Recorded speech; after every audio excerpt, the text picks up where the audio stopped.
bore Cain, saying, I have produced a man with the help of the Lord. Of course, now it doesn't want to work. You want to cycle me through, Duff? There we go. Next, she bore his brother Abel. Now, Abel was a keeper of sheep, and Cain a tiller of the ground. Go ahead, flip me through. In the course of time, Cain brought to the Lord an offering of the fruit of the ground. And Abel, for his part, brought of the firstlings of his flock their fat portions, and the Lord had regard for Abel and his offering. But for Cain and his offering, he had no regard. So Cain was very angry, and his countenance fell.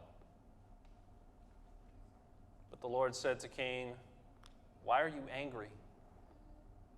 And why has your countenance fallen? If you do well, will you not be accepted?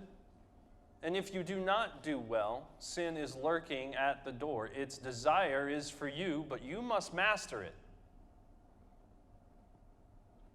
Cain said to his brother Abel, let us go out to the field.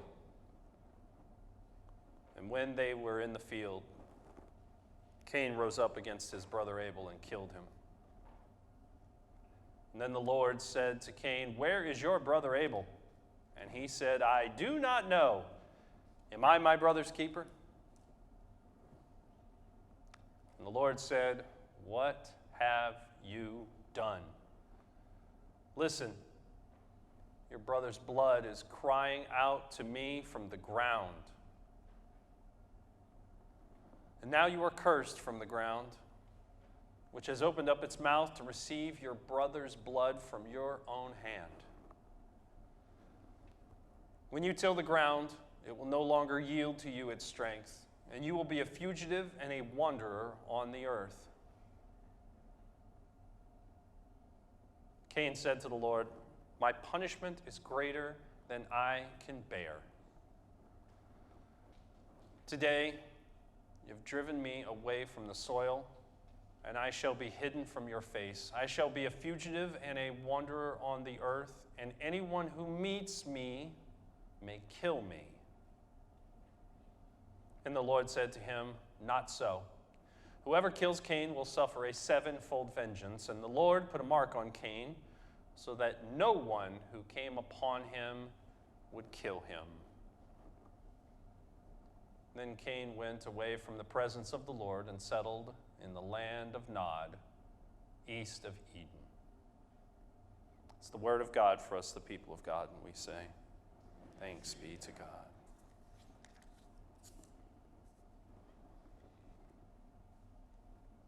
Well, the clicky thing doesn't work. Duff, you're going to have to follow along, big guy. I think we can make this work, and it'll be fine. It kind of works with the sermon, doesn't it? It really does. We'll explain more later. There's an interesting thing that happens when you swim. There's rules, right? If you eat, you have to wait 30 minutes, 20 minutes, whatever, but you got to wait, right? Yeah. So when you swim, there's also rules like no splashing, right? Yeah? There's no running around the pool, right? Please try to explain this to my children. We literally have a sign, and before they go into the pool, we read all of the pool rules. It's one of the fun things that I learned as a summer chaplain. So we had to take classes in case, someone was in trouble. Because you can get in trouble when you swim. If you swim in the ocean versus swimming in a pool, there's different dangers. When you swim in the ocean, there's this thing called a tide. And it's got an undercurrent. And you get caught in that thing, you're in trouble. I grew up next to this small little tributary called the Mississippi River. And every so often, there would be a story of someone who would attempt to swim in the Mississippi River. You're shaking your heads because you know exactly why you don't swim in that body of water. It's very dangerous. It's very fast. And unless you know the dangers, hey, look, it's fun. It's summer. It's 125 outside. It's cool. We're going to give it a chance. And when you train as a lifeguard, some of you may know this, the idea that someone needs help isn't always apparent. I know in movies you see people flapping around and but that's really not how it works. It's kind of this subtleness. It's not very loud. You have to pay attention, which is why you don't talk to the lifeguard when the lifeguard's on duty, because they are looking and counting and figuring out who is where. The most energetic people you don't need to pay attention to because they have energy. It's the people that seem like they're struggling, but they don't want to admit that they're struggling. So sometimes you might be the one who needs help. But when you're the helper, it's actually a tough situation, because when you're the helper, the person who wants help doesn't always want help. It's one of the biggest dangers when you jump in. It's not like, David Hasselhoff. You guys remember that series, right? You swim out there and they grab the person and they come back in. Woo-hoo! That's not how it works. Because the person who appears that they don't need help, the closer you get, the more you as the helper are in danger. Because they will push you under to keep themselves afloat. You actually swim as fast as you can to get as close as you can to them, and you put your feet first, because you might have to kick them away from you, otherwise you're going to need help. You might have to use your feet to flip them around to get them on their back for you to control them, to calm them down. It's not easy trying to save somebody who may or may not want to be saved. But in the midst of their instincts to save themselves, they might take two people down with them.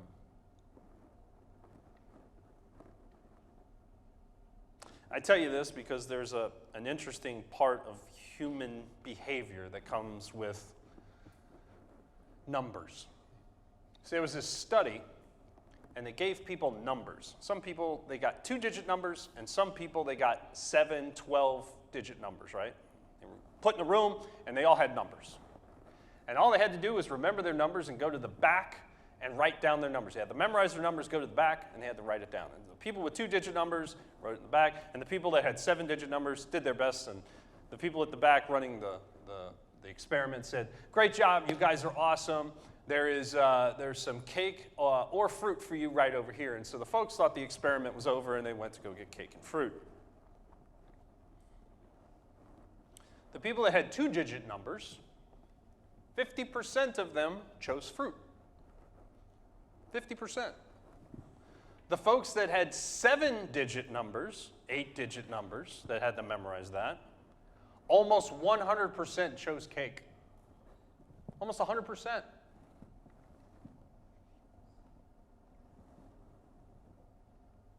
The idea is that no one chose fruit because they had this thing called cognitive fatigue. When we're tired, when we're cranky, there is a lot of truth and science in that Snickers bar commercial. It's true. We turn into toddlers. Grown adults turn into toddlers. If you don't drink water like you're supposed to, you'll eat cake, because your brain is not kicked into the deal where you need to eat healthy. If you're exhausted after a long day, do you go home and make a salad? Nope, you go raid the gummy bear stash. You laugh because you know it's true, because that's what we do. When you're stressed out, there's that little scene in the movie where people are eating ice cream in their pajamas. It's funny because it's true. It's true. We want something to give us that sugary, fatty, quick sensation of goodness. We all love instant gratification. Who doesn't want to feel good?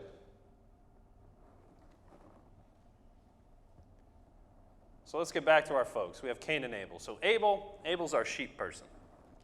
He raises sheep, runs around with sheep. Meat is considered a very rich person's food as it is today. We have Cain, who tills the ground. His job is to grow the things out of the soil. Now, mind you, the instant thought in this story is one person eats nothing but meat and the other person eats nothing but the things of the ground. Well, I don't know about you, but if I have vegetables and I have fruits and I have other things and the other guy's got meat, I think once in a while we'll go, can I get a steak for like a bushel of corn? And the answer is yes. So they both had access to both. One was clearly a bit more valuable. So we get to verse 7, which tells you a whole lot about where this is going. If you do well, will you not be accepted? Well, somebody didn't do very well. Now, who here likes to be told they screwed up? Okay, no one? I'm the only one. Okay. Well, I'm in a marriage, so I get told that every so often to make sure that I am reminded that I am not perfect. My wife's laughing because it happens. Anyway. So I'll bring you to my favorite friend, Mr. Homer Simpson. I told some of you this little parable. Yes, I love Homer. Like, oh my gosh, he's bringing up Homer. Yes, I do. I don't watch The Simpsons regularly, but they are some brilliant writers on that show. And there's a whole lot of truth in comedy. And so Simpsons are kind of an archetype to the extremes that happen in our world. And so Homer's having a bad day. Now, Homer likes two things, donuts and mayonnaise. I'm not going to explain it. I can't explain it, but he likes donuts and mayonnaise, right? He's having a bad day, so Homer goes to eat a whole jar of mayonnaise because it's what he likes. That's his jam. That's his fun. And in this particular case, he decides to put a whole lot of alcohol in the mayonnaise. And he's shaking it up, right? And you're already grossed out, and that's okay, because that's exactly what Marge said. Like, Homer, what are you doing? I'm in a bad mood. I'm in a bad place, and so you're going to regret that later. And he's like, oh, that's not my problem. I'm all about solving my problem right here and now. That's a problem for future Homer, and boy, I'm glad I'm not that guy, right? The here and now seems to be how we want to solve a solution to a problem that we don't think we need to have. Which gets us to this interesting thing called delayed gratification. Homer doesn't realize that he is going to pay a very large price later for his choices today. This is what we try to teach our kids, right? It's what we try to teach folks when we're mentoring. Sure, you can have an advantage right now, but is this really the advantage you want later? Well, I don't care. This is what I want right now. All right. I find this to be the easiest example right after Christmas, when children get gift cards, right? And what's the percentage of all the money they got for Christmas that gets expended within 2 weeks after Christmas, right? You should save some of that. You have $200. Well, I can spend 197 of it. You have taxes. That's not my problem. I got the 190. These are real conversations that we've had. It's hard for children to see into the future. Their brains just aren't quite developed yet. The thing that always boggles my mind is we ask 18-year-olds, what do you want to do when you grow up? Because you have to pick a major right now. Well, guess what? Your brain isn't fully developed till 23. So by the time you're 23, your brain has finally gotten to the point where it can look into the future 5 to 7 years. When you're 18, your brain can only really process consequences up to 24 to 36 months. That's it. And we're asking these folks to choose what you're going to do for the rest of your life. Which is why the percentage of college graduates that actually go into their majors is less than half. Less than half. And so part of that is to understand this word called sacrifice. Those of you who have sacrificed understand what it means. It means you're delaying the party for later so you can experience the discomfort today. When we're moving all that furniture, I don't think any one of us is having a party about, this is the coolest thing in the world, not to have air conditioning back here while we're moving heavy objects and, my ibuprofen supply is going downhill. That's sacrifice. To potentially enjoy something into the future. Your tithes and offerings are a sacrifice. You can go get pancakes, or you can choose to invest. You do sacrifice, because if you added up all the things that you could have bought with all the money that you have invested into this place, I don't know, vacation, car, Snickers bar. Sacrifice is part of understanding a larger concept of maturity.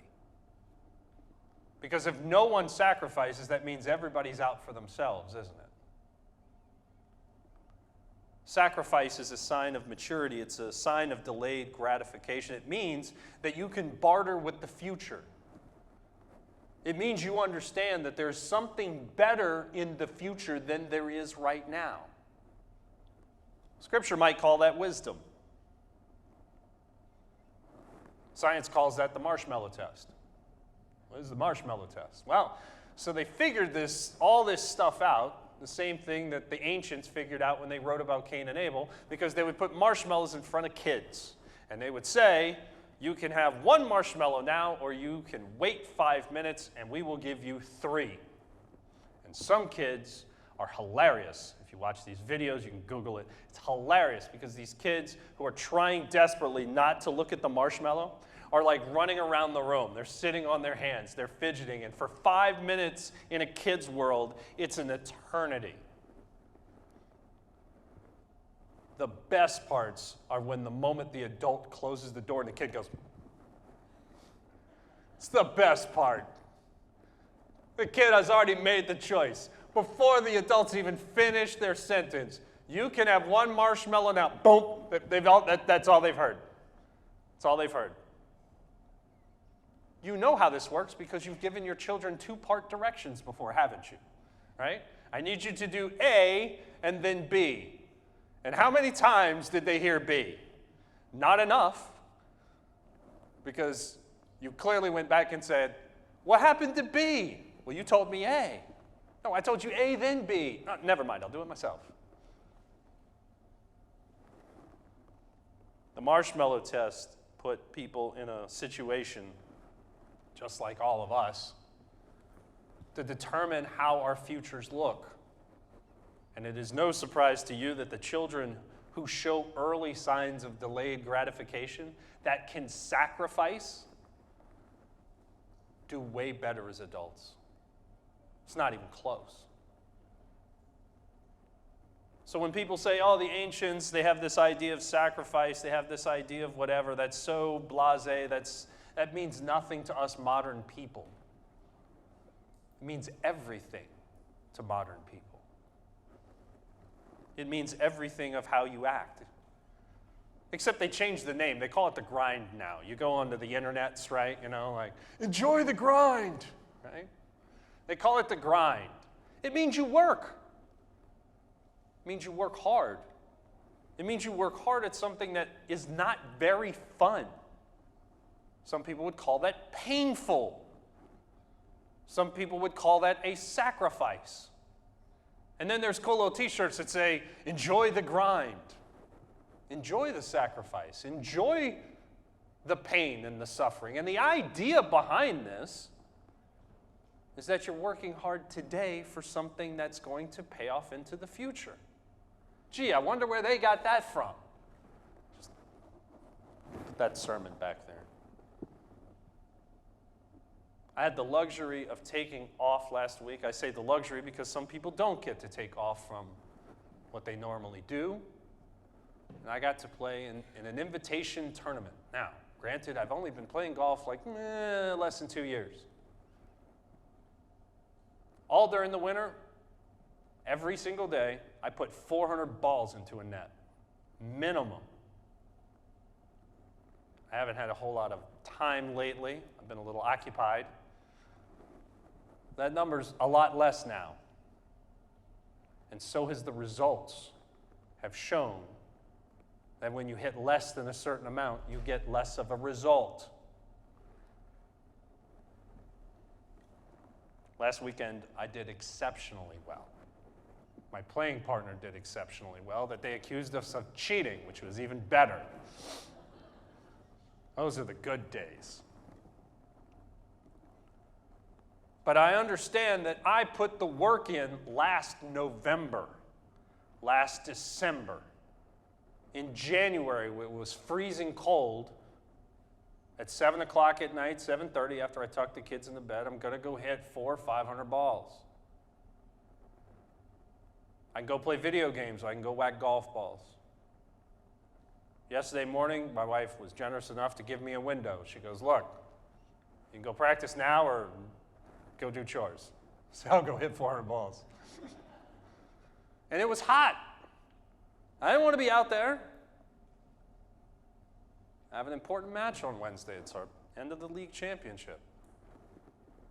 And I also have to make choices because I still need to spend time with my family. I still need to figure out all these other things. And sometimes I don't get to hit my 400 balls because I'd rather hang out with my family. Sacrifice also has consequences. And this gets into a big conversation about hard work. And no, I'm not ready to jump on the works righteousness bandwagon because that's not where we're going here. There was a time when I was whacking 400 balls every day and not seeing progress. It's the same line that some folks in the construction field come to me and they go, I worked hard all week. Okay, I'm not going to argue that. I used to argue that and say, no, you didn't work hard. Then I started figuring it out. No, they worked hard. It's not a question of working hard. The question is, how much did you get done? Because you can work really hard. One of my favorite things was working with people inside the institutional world. And the idea is to look busy, right? When you have the warden walking around and you have everyone else walking around and you're inside as a resident of the government, you just kind of move the broom. Now, I'm working hard, but the level of production is probably a 2x2 square here, that anytime somebody walks by the broom is moving. Getting someone to understand the difference between hard work and productivity is not easy.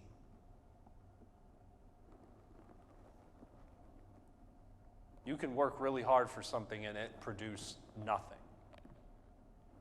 And that's hard too. Because when you barter with the future, the idea is that you're investing into something that pays off. And what happens if that thing doesn't pay off? Or you think you're working really hard, like certain teenagers that I know that are working hard playing video games and streaming so they can be a streamer.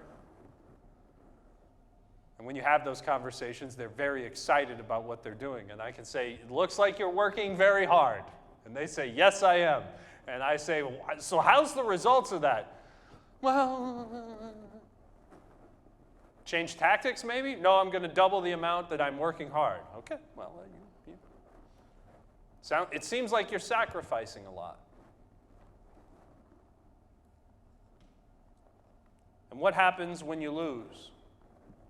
What happens when you're the one that's barely treading water and you need help? That's the hardest part. Some of you have heard this thing called a sunk loss theory, right? I've already put in 100 hours. What's another 10 more? Well, is the 10 more going to get you any further? But I've already put in 100. It doesn't matter. And that's the painful part. What's the best use of the additional 10 hours? Do we keep moving it or do we shut it down? This is why I believe in death. because you cannot get resurrection unless you believe in death. Out of death comes resurrection. I heard the stories of how many different ways we have used that fellowship hall. Are we going to use it the same way in the future? I don't know.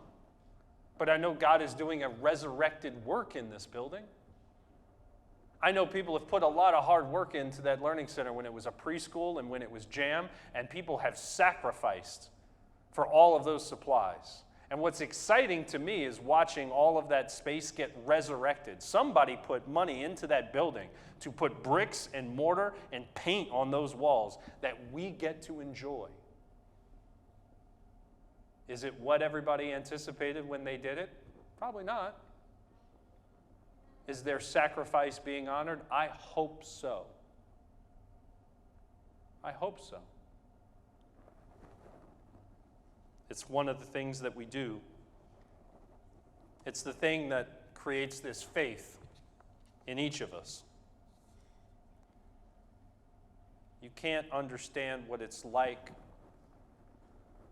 to go save someone unless you're the one that needs to be saved. Which is why in order to pass lifeguard training, you have to be saved before you can learn how to save someone else. It's a very interesting place to be because you're not allowed to swim. You're not allowed to help the person. You have to float. And you have to struggle. And you have to let somebody else take control. You have to sacrifice your gusto mano of nobody needs to save me, because the reality is every one of us has been pulled from the waters from some situation in our lives by someone who is generous enough to jump in the waters and drag us to the shore, to jeopardize their own personal safety to save someone else. And they don't get into that position unless they sacrifice the many hours it takes to be a good swimmer, which is why I am not a lifeguard. Not my gift. But there are people that are deeply gifted at being there and doing that because you don't see the amount of hours that they're in the pool, swimming, doing all the things that they need to do to be able to swim and pass some of these very high-level tests.